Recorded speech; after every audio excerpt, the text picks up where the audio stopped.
Assalamualaikum warahmatullahi wabarakatuh. Teman-teman, balik lagi di channel SDT Mebel, channel referensi bagi para tukang. Di video kali ini kita akan bahas produk Bosch yang baru masuk Indo ya. Itu adalah table saw. Table saw tipenya GTS 254. Ya, bisa dikatakan table saw versi budget. Soalnya harganya bisa dikatakan murah. Kalau dibandingkan dengan kakaknya yang udah masuk duluan, itu ya bisa dikatakan setengahnya ya. Bahkan nggak sampai setengahnya. Untuk yang kakaknya sekitar 12 juta. Kalau yang ini kemarin saya dapetin 3,8 juta. Tapi sekarang saya nggak tahu kenapa kok harganya bisa jadi 4 juta ya. Mungkin karena stoknya langka dan mungkin banyak yang nyari juga. Jadi kalau teman-teman ada minat langsung aja. Oke ya. Jadi dengan harga yang bisa dikatakan budget versi murah ya, ya itu udah hukum alam ya. Pasti tentunya ada kualitas yang dikurangi oleh Bosch. Makanya kita akan lihat nih nanti kira-kira apa aja yang dikurangin.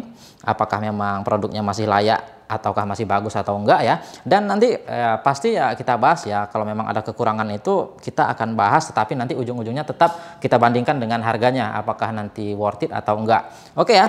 Oke, kalau gitu kita akan langsung aja nih. Yang pertama kita bahas dulu. Yang pertama sih yang langsung jadi notice sama saya adalah build quality-nya nih. Build quality-nya langsung kelihatan agak beda gitu. Kurang seperti yang kakaknya punya. Oke, langsung aja nih. Yang pertama kita bahas dari atas dulu ya, dari top table-nya. Nanti kita bahas dari atas sampai ke bawah. Oke, langsung aja. Untuk top table-nya ini kalau kita ukur itu panjang ke belakang 55 ya, dan ke samping itu 69. Tapi untuk kapasitas potongnya dia bisa di extend, itu bisa kita tarik ke samping sini ya. Seperti ini, dan lebarnya itu bisa kita sampai maksimal 50 lah. 50 masih bisa ya. Seperti itu.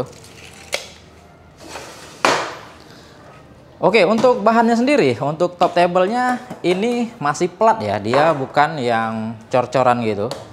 Ini dia besi plat gitu aja. Ya bisa dikatakan nggak terlalu tebal, tapi ini udah oke sekali ya.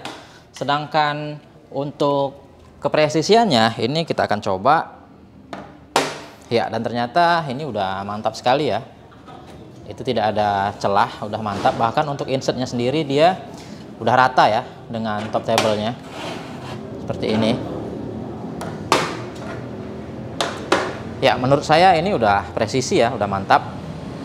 Untuk table extensionnya sendiri ini kalau saya perhatikan memang sedikit goyang, tapi ya memang begitu ya, namanya juga dia sistemnya quick release ya, jadi dia agak goyang.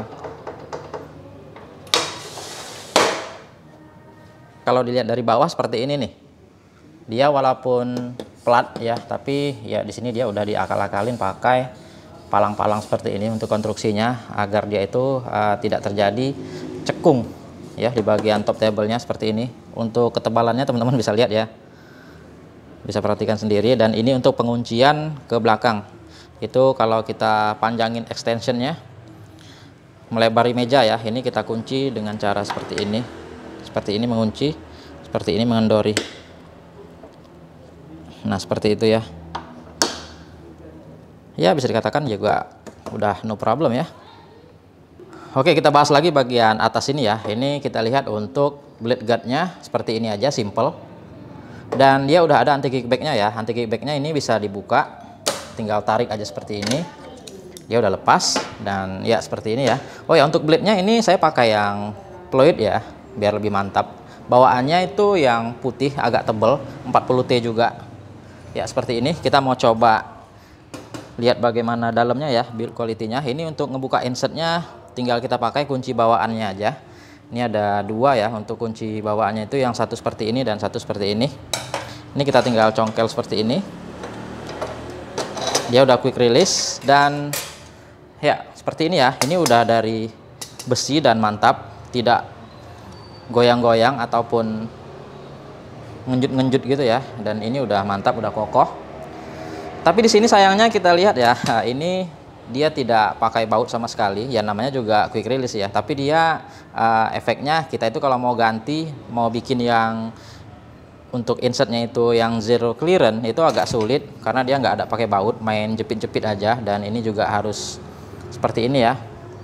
Ya ada plus minusnya juga lah ya. Ini untuk kualitas besinya kelihatan ya, nanti kita cek juga dari bawah bagaimana dengan kualitas dari build quality-nya bagian dalam. Oke, sekarang kita mau coba buka untuk blade-nya ya, kita lihat. Untuk bagian reeving knife-nya dengan blade-nya itu udah presisi sekali ya, itu udah mantap. Dia tidak ada lari, udah keren. Kita mau coba buka. Yang pertama kita akan buka reeving knife-nya. Ini saran saya ya buat teman-teman yang pemula, kalau belum tahu bagaimana feel-nya menggunakan table saw, tolong jangan dibuka ya. Nanti jangan gara-gara lihat channel ini malah ikut-ikutan. Ya memang sih kalau udah terbiasa lebih enak tidak pakai reeving knife. Soalnya juga reeving knife-nya ini nggak bisa turun ya. Jadi dia itu ya terpatok setinggi ini, tidak bisa didorong ke bawah, karena kalau kita nanti mau bikin half cutting agak ribet kalau reeving knife-nya itu lebih tinggi.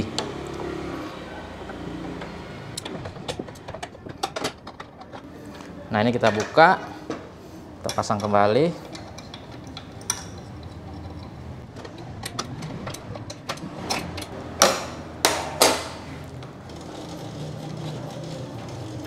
Untuk naik turunnya juga bisa dikatakan udah stabil ya, dia nggak goyang-goyang gini.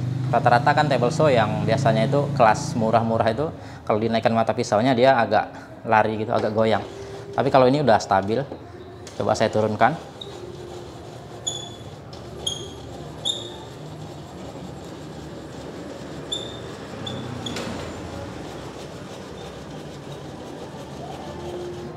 Nah udah mantap ya, kita tutup lagi.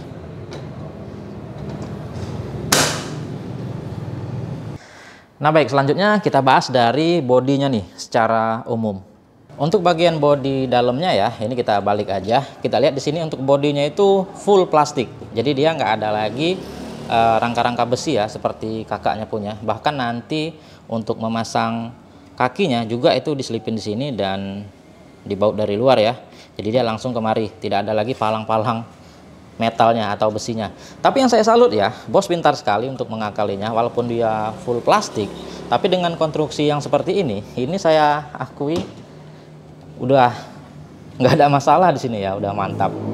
Nah di sini teman-teman bisa perhatikan, ini kerasa sekali kokohnya. Walaupun sebenarnya plastiknya sih menurut saya ya standar ya, seperti ini kalau teman-teman lihat. Ini kalau kita lihat tanpa konstruksi seperti ini, tapi ini karena udah ada palang-palang seperti ini, jadi ya udah nggak ada masalah.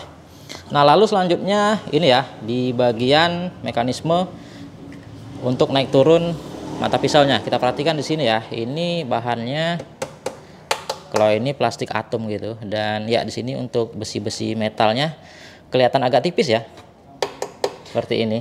Oke, coba kita miringkan. Nah seperti ini. Nah di sini teman-teman bisa perhatikan untuk gearnya, untuk naik turun mata pisaunya dia masih plastik ya, seperti ini. Nah itu kelihatan ya, putih itu. Jadi dia itu ya naik turunnya di sini. Ini kita putar. Dan ini untuk bodi mesinnya ya, untuk carbon brushnya udah dari samping ya. Jadi untuk gantinya itu udah enak, nggak perlu ribet. Ya di bagian dalam untuk kemiringannya juga itu masih bergantung pada plastik seperti atom gitu ya. Walaupun bagian atasnya sih metal, tapi bagian bawahnya dia plastik seperti ini untuk settingan kemiringannya seperti itu. Nah oke ya, jadi walaupun dia dari segi materialnya itu diakal-akalin, tapi dia itu bagus ya, dari konstruksinya itu udah mantap, sehingga menurut saya tidak terjadi masalah apa-apa di sini, udah oke. Dan setelah dipasangin kaki seperti ini nih ya,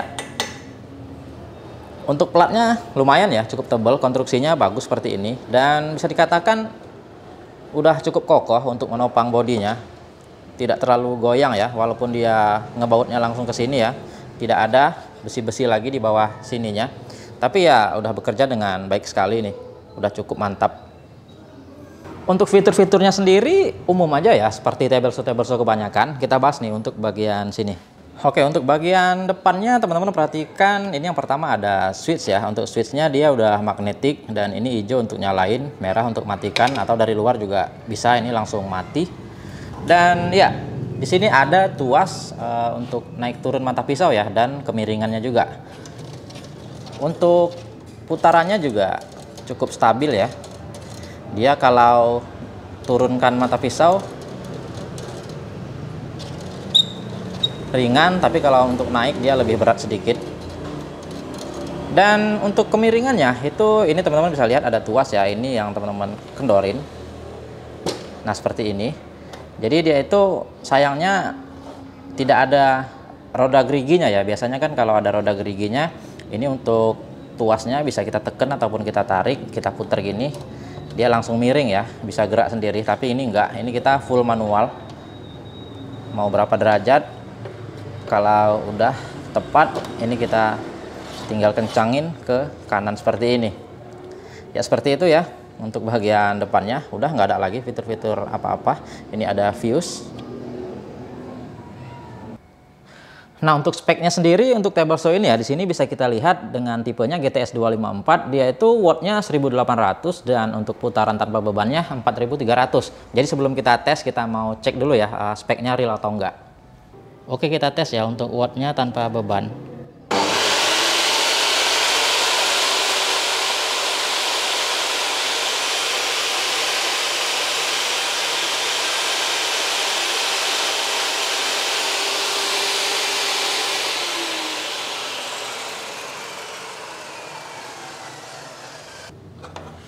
Nah sekarang kita akan coba ya untuk putaran tanpa bebannya.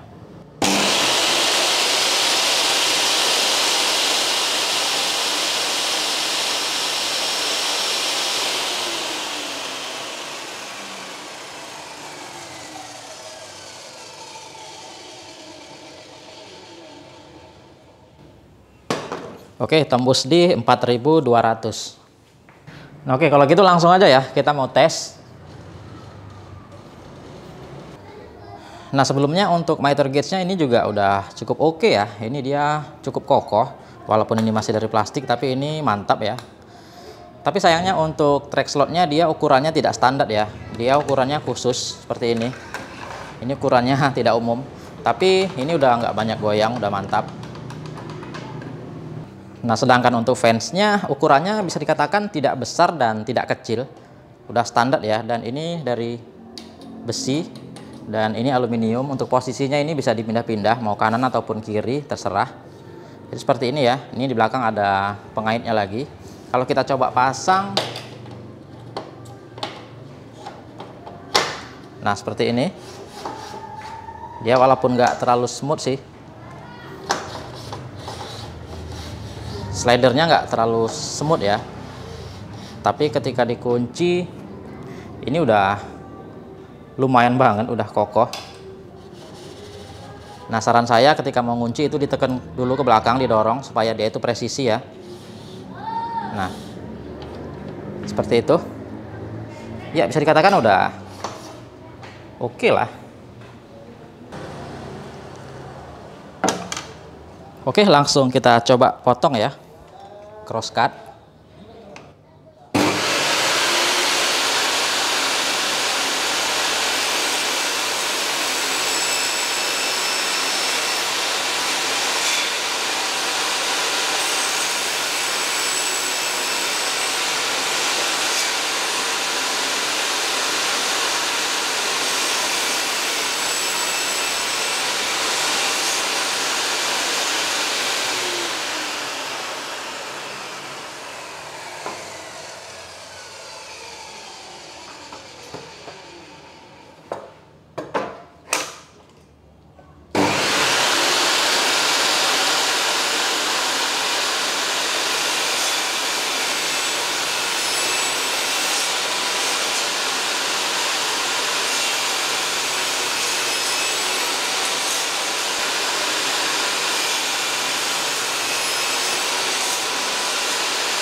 Nah oke ya, jadi dari hasil tesnya, kalau dari penilaian saya ya, oke, dari build quality memang dia kerasa ya, agak ada penurunan gitu ya. Memang namanya versi budget ya, nggak mungkin kualitasnya sama dengan yang mahal.